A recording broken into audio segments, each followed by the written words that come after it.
Sir I think आप तो cyber security में थे, आपका बैकग्राउंड सीएस था, आप क्या सॉफ्टवेयर इंजीनियरिंग में मूव ऑन कर लिया है? टू आंसर यू, मेरा जो बैकग्राउंड था वो like the degree I taken is software engineering, BA software engineering and जब आपने लास्ट जो सेशन जॉइन किया होगा, तब आई was working in cyber security as a software engineer मतलब सॉफ्टवेयर डेवलपमेंट में करता था, but for the cyber security domain.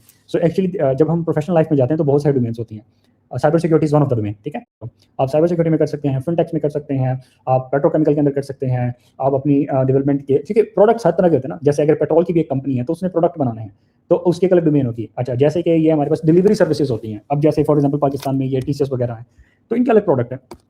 या पाकिस्तान के अंदर फूड पैंडा है तो उसकी एक डोमेन अलग है। सो डिफरेंट डिफरेंट डोमेन्स में आप एज़ अ सॉफ्टवेयर इंजीनियर काम करते हैं, जिसके अंदर आप रिक्वायरमेंट सोलिसिटेशन, रिक्वायरमेंट्स गैदरिंग, उसके बाद स्टोरीज के ऊपर काम करना, डिज़ाइन करना, डेवलप करना, आप आर्किटेक्चर ट्रेड ऑफ्स डिस्कस करना, आप अपने सजेशंस अपने सीनियर्स को बताते हैं कि आपके ख्याल में हमारी करंटली भी हेल्दी डिस्कशंस होती हैं अपने सीनियर्स के साथ कि मैं एग्री नहीं करता, if my lead architect is sitting out there और वो कहते हैं कि आप इस अप्रोच के ऊपर काम करो, तो I have the liberty to say कि नहीं, मुझे लग रहा है कि ये अप्रोच ठीक नहीं है। तो वो यही कहते हैं, आगे से एनकरेज करते हैं कि इट्स फाइन, मतलब आप कन्विंस करें कि कैसे आपकी अप्रोच ठीक है। सो हम ये सारी डिज़ाइन डिस्कशंस करते हैं कि which one is good, what we have to opt. So then coding वाला पार्ट एंड देन उसकी टेस्टिंग, प्रोडक्शन इश्यूज़, ये सारी चीज़ें आपको देखनी पड़ती हैं and the documentation also. So I was working there cyber security में, मुझे बहुत मज़ा आया काम करके।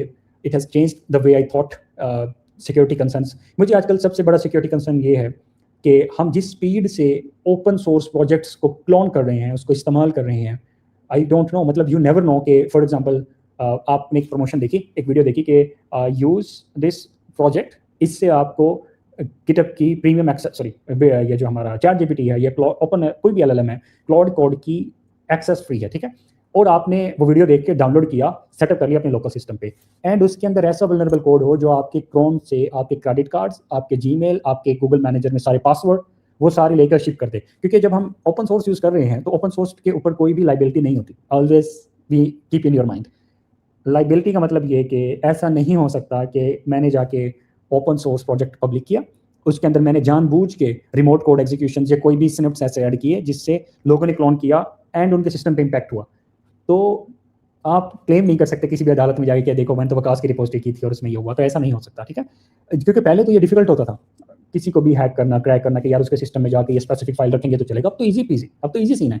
आप उसको कहो कि जी ये ओपन सोर्स लाइब्रेरी एलएलएम के लिए आसान होगा and you will not even monitor the traffic of जो भी एलएलएम यूज़ कर रहा है। For example even if I am using the cloud code, तो वो ट्रैफिक अल्टीमेटली क्लाउड के सर्वर पे जा रही है।